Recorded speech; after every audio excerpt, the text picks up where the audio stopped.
والله العظيم بصراحة أسوأ شيء ينحسب على الرجال هو قحطان عدنان، لأن هاي يعني مو رجال اللي يسويها.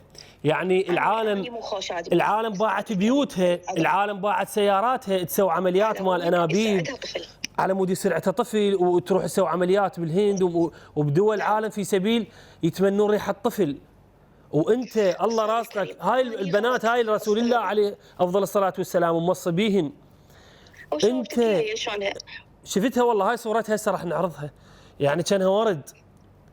يعني هاي مشكله، هاي بالله الكريم مشكله. اني هسه مو خوشاتني اوكي، حشاك اني مو خوشاتني، اني اي شيء التصرف مني عمي اوكي، اروح على اهلها اقول لهم يابا ترى اني عندي لحم من عندكم، ترى اني هو اكو واحد يذب ظنا، اكو واحد يذب بزره. صار عمرها 5 سنوات اريد اشوفها زينه مو زينه، عايشه ميته، انطوني خبر اي صورتها ابدا. من كل مكان يسوي لهم بلوك، اهلي يراسلون يابا راح نجيك الاربيل وشوفتك المسجات، راح نجيك الاربيل